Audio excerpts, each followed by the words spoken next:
Hey everyone, Dave here with Affordable Door and Gate. I hope you are doing great.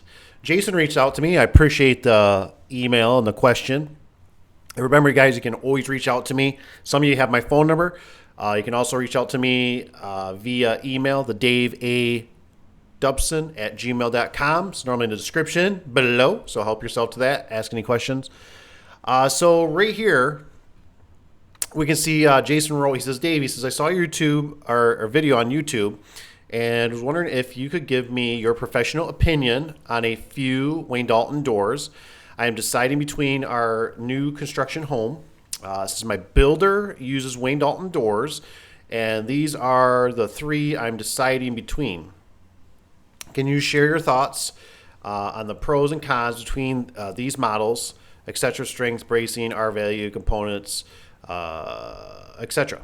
So we got the model 8300, we got the model 8500, and we also have the model 9605. He says, also, I saw on the Wayne Dalton brochure they offer an upgrade to move up to a 25K cycle spring, 25,000. But my builder told me he hasn't seen spring fails and thought the upgrade might be a scam.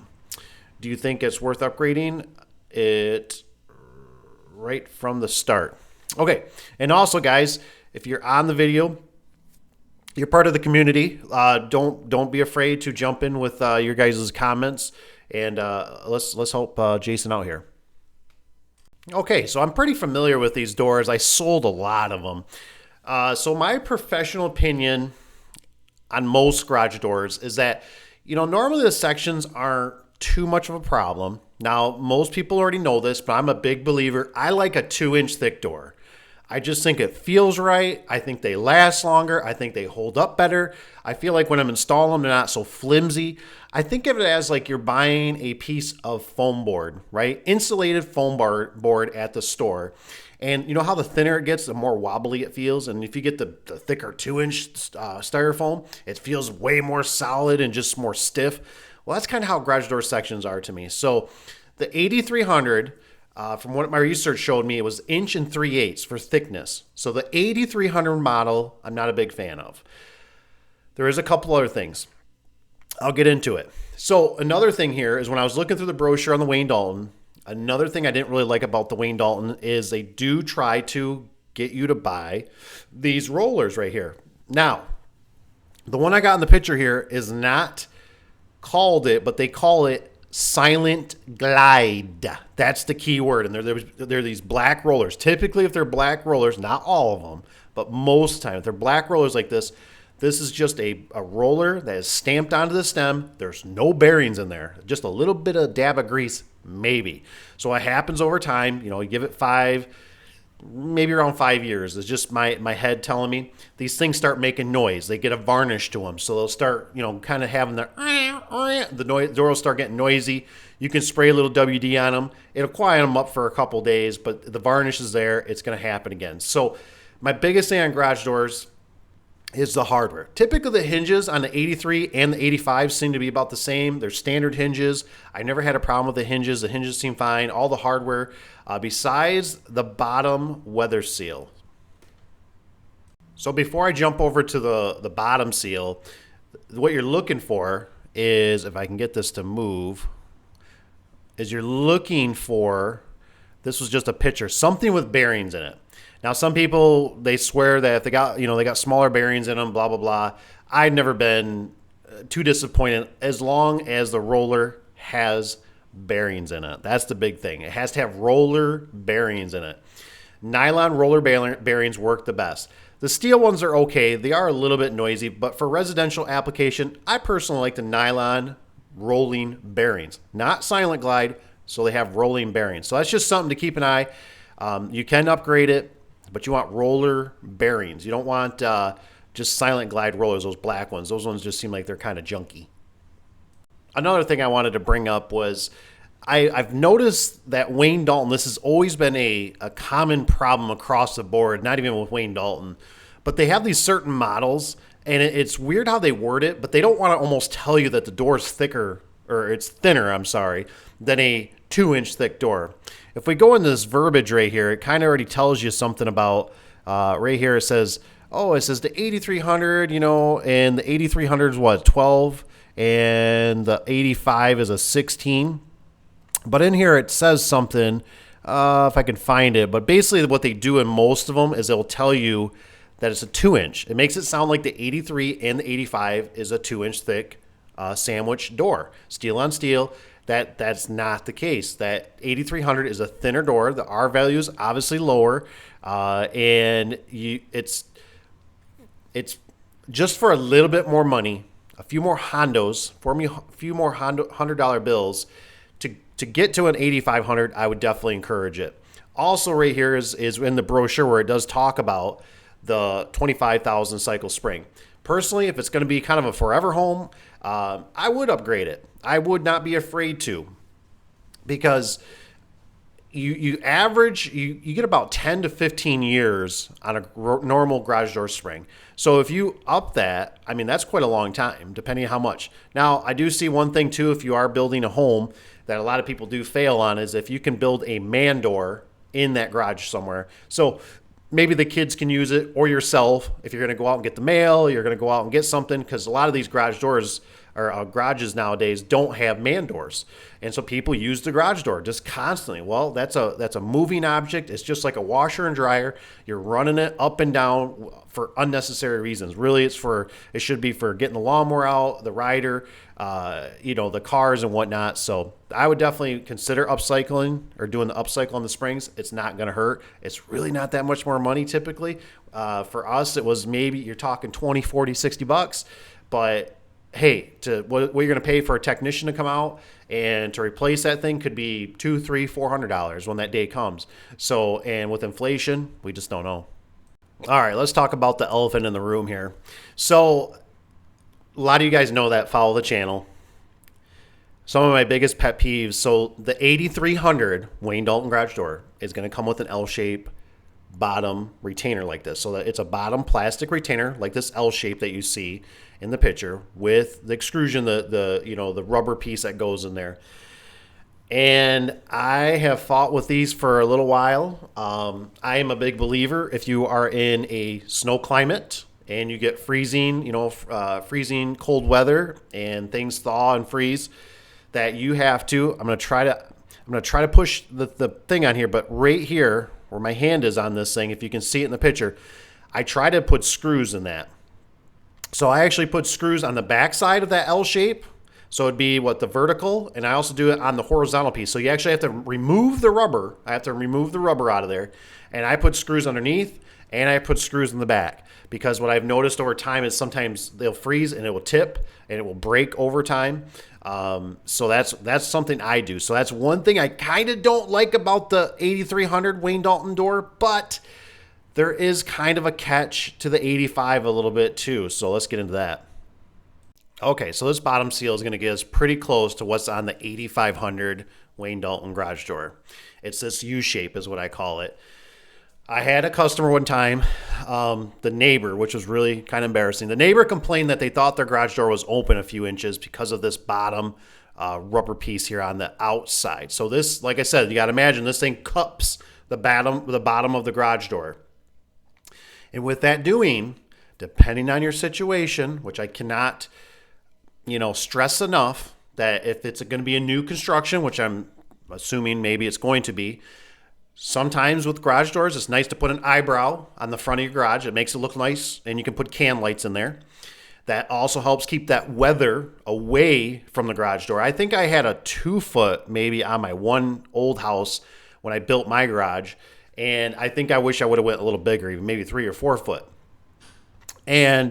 But the big thing too is, depending on what side is, if you can put a gutter even. If it's in a certain area, that gutter will help just keep majority of that water from splashing on the ground and hitting that garage door. Because what would happen is it would hit the door, it runs down the garage door, right? Even if you get the wind too blowing with the prevailing, rain and stuff like that.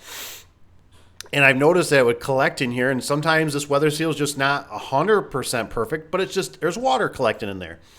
And I had a particular garage door that every time, it could be 3 days later, I would open up the garage door, and it was like watching a little kid pee in the corner. You know what I mean? And you're just kind of like, That's kind of annoying. Like, I don't even know what to say, but I'm glad he didn't pee in my car. But the thing would open and it would literally pee water out of one side of the garage. And I thought, if I wasn't the garage door technician, I would probably call somebody and complain about this. Now, I guess you could probably drill some holes in it and whatnot and have it drain so it organically drain. But every time, that's what drove me nuts about this weather seal, is that it captures dirt, it captures water. Is it the end of the world? No. But should you technically probably put screws underneath? Probably. I'm not going to lie. I would cheat a little bit on it and wouldn't do it. I would just put the screws in the backside because the U-shape just seems like it holds on better. It's got more structure to it.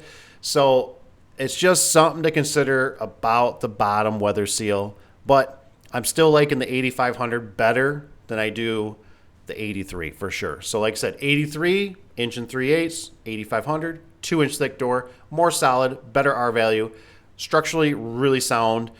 So a couple things, like I said, the hardware, yeah, go ahead and upgrade the springs.